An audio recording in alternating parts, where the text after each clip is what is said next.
우리 옆 사람과 한번 인사하시겠습니다. 잘 오셨습니다. 주님의 이름으로 사랑합니다. 축복합니다. 성경에 평안을 빌어주라고 그랬어요.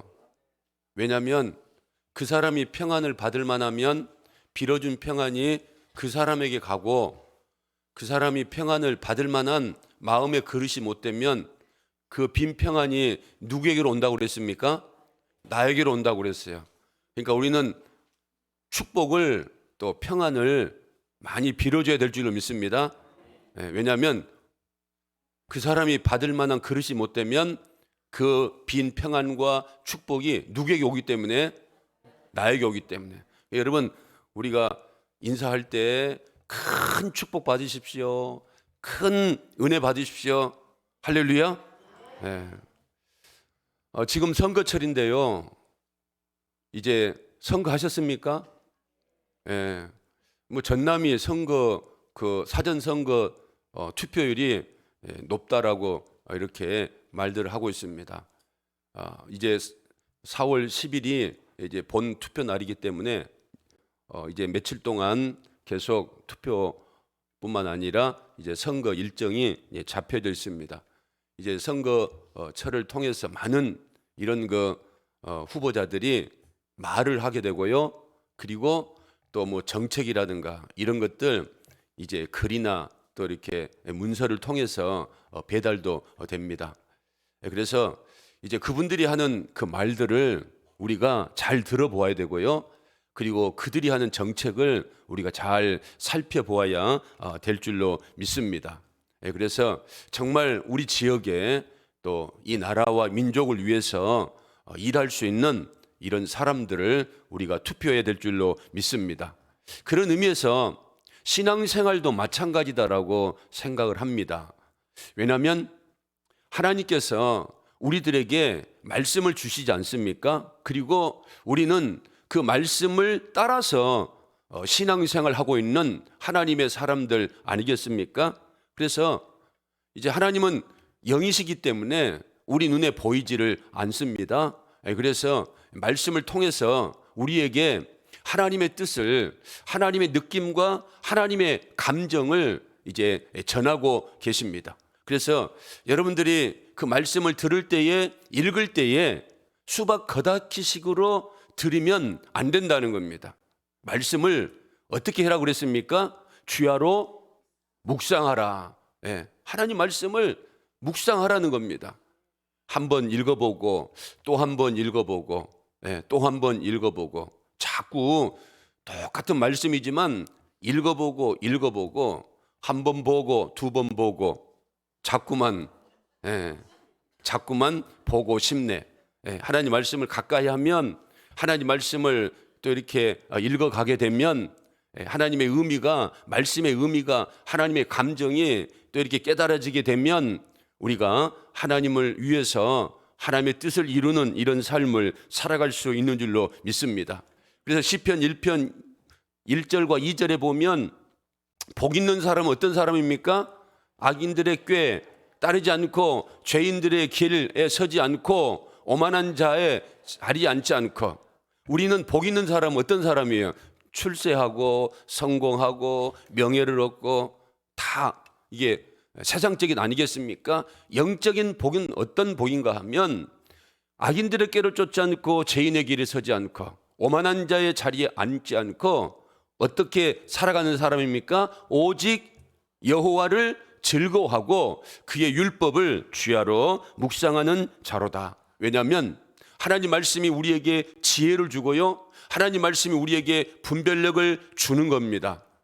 그래서 사도행전 17장 11절 12절에 보니까 베레아 사람들이 하나님 말씀을 받을 때에 어떤 마음으로 받았는가 하면 너그러워서, 이게 마음의 문을 열고 간절한 마음으로 말씀을 받았어요. 그리고 집에 돌아가서 뭐 했습니까?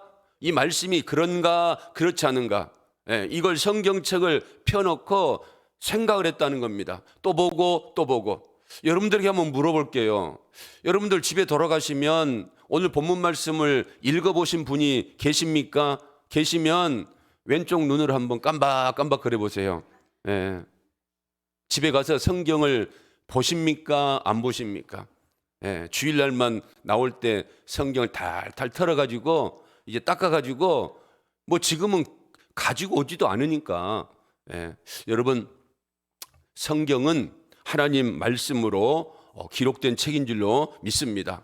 그래서 우리가 이 말씀을 사모하고요, 말씀을 붙들고 씨름하는 이런 삶을 살아가야 악인의 꾀가 있지 않습니까?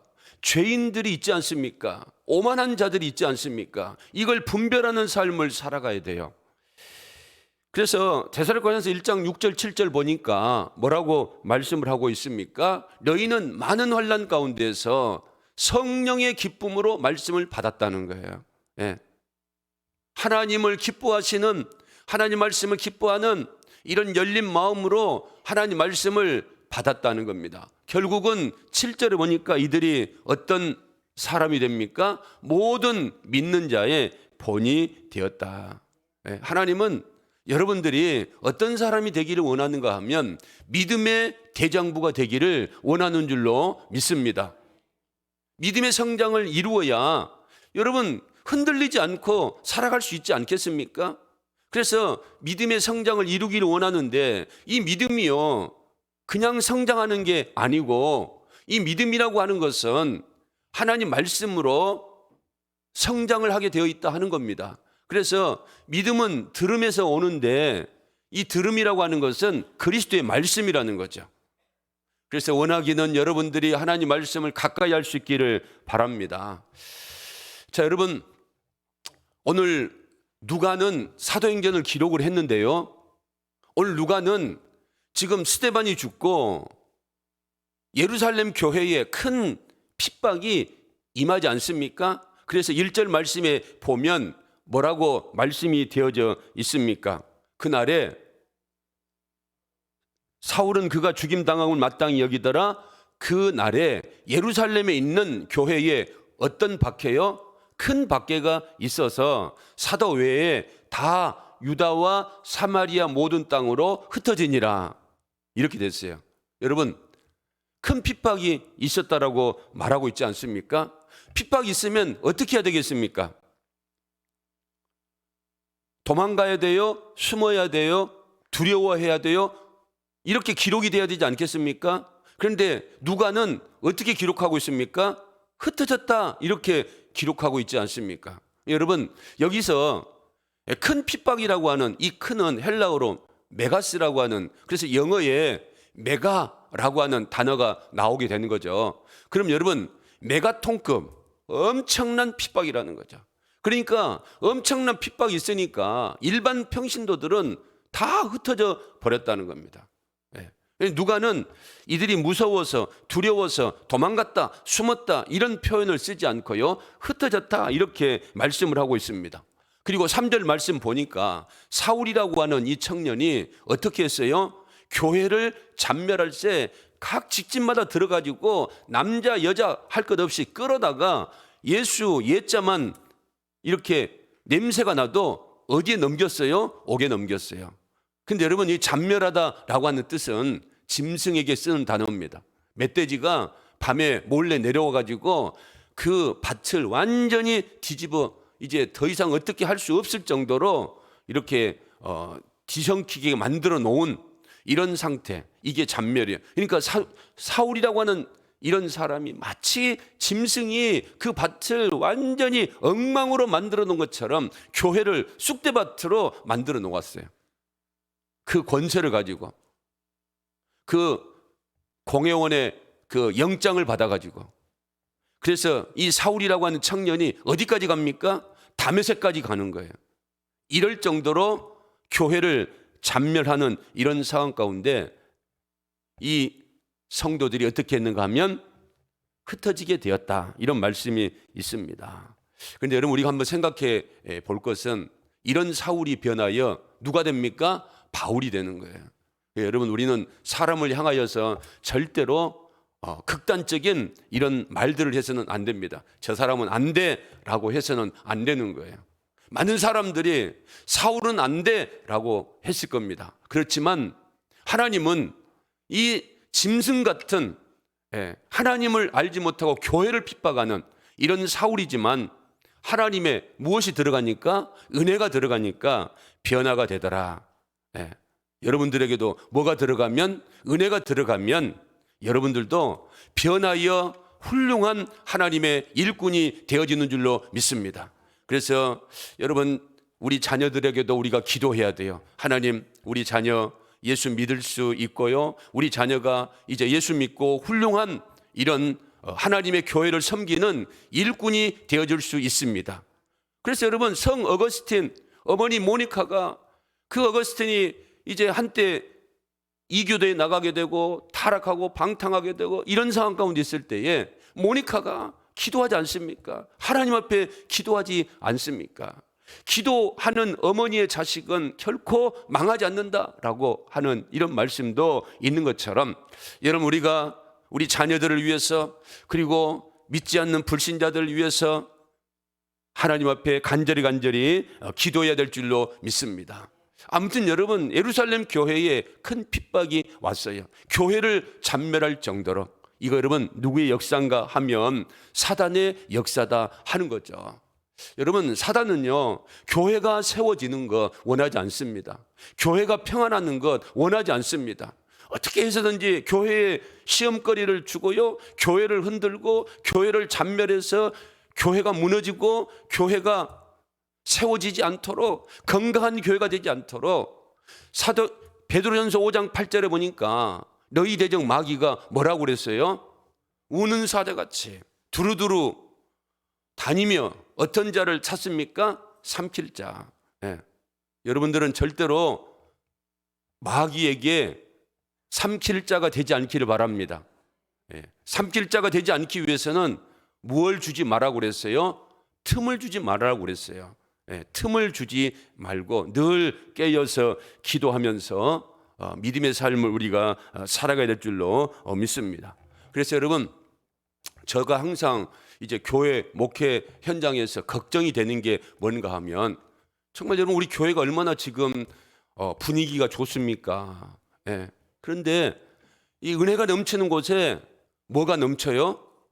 사단의 역사도 넘친다라고 하는 이런 말이 있지 않습니까? 그래서 항상 두렵습니다. 걱정이 됩니다. 물론 하나님이 이 교회를 지켜주실 줄로 믿습니다. 우리 교회를 하나님이 지켜주실 줄로 믿습니다. 여러분, 그래서 이 교회는 유람선이 아닙니다. 왔다가 그냥 예배만 드리고 가는 그런 거 구경하는 그런 곳이 아니라는 거예요. 이 교회는 전투선이라는 겁니다. 이 교회에서 여러분들이 훈련받고 여러분들이 믿음의 성장을 이루어서 어디로 나가는 겁니까? 세상에 나아가서, 가정에 나아가서 하나님의 선한 영향력을 나타낼 수 있는 믿음의 훈련장이라는 거죠. 그러니 당연히 교회에 오면 피곤하죠. 새벽 예배 드리는 거 그렇고, 주일 예배 드리는 것도 그렇고, 오후 예배 드리는 것도 그렇고, 식당 봉사하는 것도 그렇고, 여러분, 이 교회는 훈련장이기 때문에, 훈련받는 곳이기 때문에 피곤하고 또 힘든다 하는 거죠. 그러나 믿음의 훈련을 잘 받아 놓으면 유사시에 어떻습니까? 어려움을 이겨낼 수 있는 이런 믿음의 사람들이 되어진다 하는 거죠. 여러분, 사단은 항상 교회를 무너뜨리고 흔들려고 하는 세력이다라고 하는 사실이죠. 초대교회 때나 지금도 마찬가지입니다. 여러분, 들려오는 이런 소식, 우리 주변에 있는 그 어느 정도 큰 교회에서도 분쟁이 일어나가지고 이제 교인들이 흩어지는 이런 일들이 있다라고 하지 않습니까? 여러분, 우리가 정신 차려야 될 줄로 믿습니다. 교회도 마찬가지고 신앙적으로 개인도 마찬가지입니다.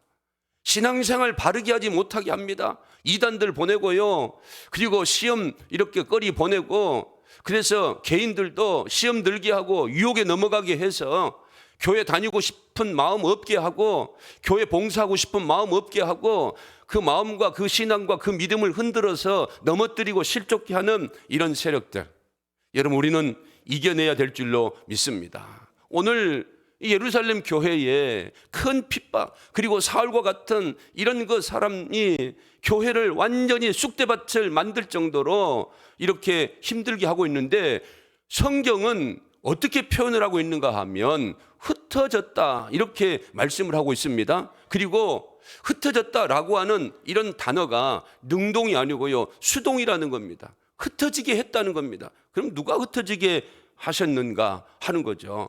왜 도망갔다 그리고 피했다라고 말하지 않고 흩어졌다라고 이렇게 말하고 있는가? 겉으로 보면 위기 가운데 있는 것 같지만, 그러나 그 핍박 가운데 하나님의 놀라운 뜻이 담겨져 있는 줄로 믿습니다. 여러분, 성경은 우리들에게 분명하게 말씀합니다. 예수님이 승천하시면서 마지막으로 주신 말씀이에요. 사도행전 1장 8절에 예수님이 이제 너희에게 무엇을 주시겠다? 성령을 주시겠다. 권능을 받아라. 그러면 은혜 받고 권능 받으면 너희들이 어떤 사람이 되는가? 예루살렘과 온 유다와 사마리아 땅끝까지 이르러 누구의 증인이 되는 것이다? 예수의 증인이 되는 것이다. 여러분, 구원받도록 하신 궁극적인 목적은 뭔가 하면 예수 드러내는 겁니다. 우리 잘 먹고 잘 입고 구원받고 우리끼리 모여서 신앙생활 하라고 하나님이 우리를 구원해 주신 것이 아니라는 거예요. 여러분, 이것을 잘 깨달으시길 바랍니다. 우리는 나가라고, 보냄을 받는 이런 삶을 살아라고 믿음의 훈련을 받고 있는 줄로 믿습니다. 여러분, 구약 성경 보세요. 출애굽기 19장 6절 한번 보세요. 뭐라고 합니까? 너희는 누구에 대하여? 내가 누굽니까? 하나님에 대하여 무슨 나라가 되어라? 제사장 나라가 되어라. 하나님에 대해서 제사장 나라가 되도록 하기 위해서 이스라엘을 택하셨다 하는 거죠. 그러면 신약에 온 백성들은 또 어떤 사람들입니까? 베드로전서 2장 9절에 보니까 너희는 택했어요. 무엇으로? 왕 같은 제사장들로 택했다는 거예요.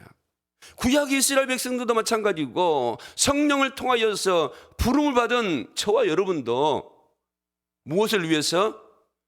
하나님을 위해서 백성들과 중개 역할, 중보 역할을 감당하는 이런 제사장적인 이런 역할을 우리에게 요구하고 있는 줄로 믿습니다. 그러면 여러분, 교회와 또 성도는 반드시 증인의 삶을 살아가야 하는 겁니다. 이 증인의 삶이 뭐겠습니까?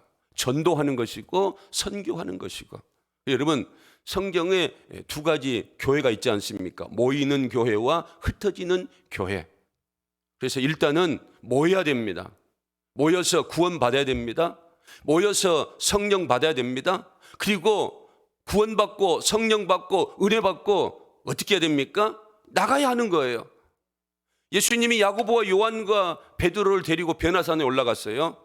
변화산에 올라가니까 여러분, 얼마나 천상인데 얼마나 황홀스럽습니까? 거기서 예수님이 엘리야 만나고 모세 만나고 이렇게 대화를 하는 거예요. 베드로가 너무 황홀해가지고 천상이 좋아가지고 자기 집에 돌아갈 생각도 않고 주님께 기도하는 거예요. 그런데 여러분, 어떻게 기도를 합니까? 주여, 여기가 좋사오니 초막 하나 지어서, 주님 초막 하나 지어서 엘리야 초막 하나 지어서 우리 것, 그래서 초막 셋을 짓고 여기 살면 좋겠습니다. 주님이 여러분 그 영광 다 걷어버리고 베드로에게 교훈을 주지 않습니까? 아니 여러분, 지금 땅 아래, 산 아래에는 어떤 사람들이 있어요. 지금 제자들에게 데리고 와가지고, 귀신 들린 아이 데리고 와가지고 귀신 좀 쫓아나가게 해주십시오. 귀신 좀 쫓아주십시오. 이런 그 상황이 벌어지고 있는데, 베드로는 자기가 황홀지경에 있다라고, 구원받았다라고, 여기가 좋사오니 하고 있으면 되겠느냐 하는 거죠. 여러분, 아직도 우리 가정에 돌아가게 되면, 아직도 우리 주변에 돌아가게 되면 믿지 않는 불신자들, 믿지 않는 자녀들, 믿지 않는 남편, 아내들, 부모, 형제들이 얼마나 많습니까? 우리 구원하심은 베드로, 야고보, 요한에게 그런 천상을 보여주시면, 그런 은혜를 허락하여 주심은 여기가 좋사오니 라고 하는 생각을 벗어나서 아직도 구원받지 못한 불쌍한 영혼들, 아직도 영원한 생명을 얻지 못한 불쌍한 영혼들을 위해서 가서 전도하고 선교하고 구제하고, 그래서 예수 앞으로 데리고 오라고 저와 여러분들을 불러주시는 줄로 믿습니다. 여러분, 그래서 마태복음 28장 19절에도 마태를 통해서 뭐라고 말씀하십니까? 너희는 가라고 그러잖아요. 너희는 가서 제자 삼으라고 그러잖아요. 그리고 마가복음 16장 15절에도 온 천하에 다니며 만민에게 복음을 전파하라고 말씀하잖아요. 가라고 하잖아요. 누가복음에도 24장 47절에 모든 족속에게 전파될 것이니까 전파하라고 말씀하고 있지 않습니까? 여러분, 건강한 교회는요, 잘 모이고 잘 흩어지는 교회입니다. 모이면 예배하고, 모이면 위로하고, 모이면 말씀 나누고, 모이면 기도하고, 그리고 흩어지면 전도하고 선교하고 구제하고, 이런 교회가 건강한 이런 교회다라고 하는 이런 말씀입니다. 그래서 여러분, 제가요 이제 도전을 받았어요. 어느 집사님이, 목사님, 이제 우리 교회가 좀 교회를 오지에 하나 개척했으면 좋겠습니다. 그러면서 그 개척할 교회를 좀 알려달라고 하는 거예요. 그래서 이제 제가 아는 그런 그 목사님에게 이제 물어보아 가지고, 이제 그 동남아 지역에 있는 그런 곳에 이제 어느 정도 조그만 이런 교회를 지을 만한 그런 곳이 있습니다라고 연락을 받았어요. 그래서 이제 그분이 나오게 되면 이제 5월 달에 우리 교회 와서 선교 보고를 한번 하고, 이제 집사님 만나서 교회 설립에 대해서 이제 이야기를 나눌 건데, 제가 그 집사님의 그 말씀을 듣고요 참 도전을 받았어요. 저는 목사지만 사실 이제 우리 교회가 그 대출을 받아서 교회를 건축하지 않았습니까? 그래서 이제 저의 관심은 이제 어떻게 해서든지 교회 빚을 좀 대출을 갚고, 또 선교에도 뭐 안 하고 있는 건 아니지만 또 선교에도 좀 힘을 써야 되겠다, 이런 생각을 가지고 있었는데, 아마 하나님이 그런 생각을 별로 안 좋아하셨던 것 같아요. 그래서 집사님을 통해서 이제 나에게 도전도 주고, 그래서 그렇구나, 교회 빚을 갚는 것도 중요하지만 또 선교하는 것, 전도하는 것도 중요하다라고 하는 생각을 깨닫게 됩니다. 여러분, 교회는 이제 자꾸 이렇게 은혜를 받고 또 성령 받고 머물러 있는 곳이 되어서는 안 되고요, 흘러보내야 되는 거죠. 우리가 받았던 은혜와 우리가 받았던 사랑, 이 공배동 간사가 찬양 중에 복음의 빚진 자, 사랑의 빚진 자라고 했는데, 여러분, 그 사랑의 빚을 갚아야 되지 않겠습니까? 그 복음의 빚을 갚아야 되지 않겠습니까? 정말로 나 같은 죄인을 구원하여 주신 그 하나님의 은혜가 감사다라고 한다면, 여러분, 사도 바울이 골로새서 1장 24절에서 뭐라고 말하고 있습니까? 나는 이제 너희를 위하여 받는 괴로움을 기뻐한다는 겁니다. 그리고 그리스도의 남은 고난을 그의 몸된 교회를 위하여 내 육체에 채운다라고 말씀하고 있어요. 남은 고난을 자기 육체에 채우겠다. 이 말씀이 무슨 말씀인가? 아니, 예수님이 십자가에 달려 돌아가시면서 모든 고난과 모든 이런 일들을 다 이루어 놓으셨는데 무슨 고난이 남아있다라고 말씀하는가? 여러분, 여기서 남은 고난이라고 하는 것은 예수님이 이루어 놓으신 완전한 이런 복음. 그런데 여러분, 이루어 놓으면 뭐합니까? 이 복음이 전해져야 되죠. 예수 그리스도의 말씀, 생명의 말씀이 전해져야 되는 거죠. 전하는 자가 없는데 어떻게 들을 수가 있느냐? 그러므로 하나님 말씀을 전하기 위해서 나가는 발걸음이 아름다운 발이다라고 말씀하지 않습니까? 그래서 사도 바울은 이제 남아있는 고난, 복음을 전하는데 오는 그런 고난, 이거 남은 고난을 위해서 자신이 최선을 다하겠다, 이렇게 말씀을 하고 있지 않습니까? 여러분, 우리도 마찬가지입니다. 노방 전도하고 그리고 관계 전도하고 그리고 또 구제하고 선교한 이런 모든 것들이 쉬운 일이 아닙니다.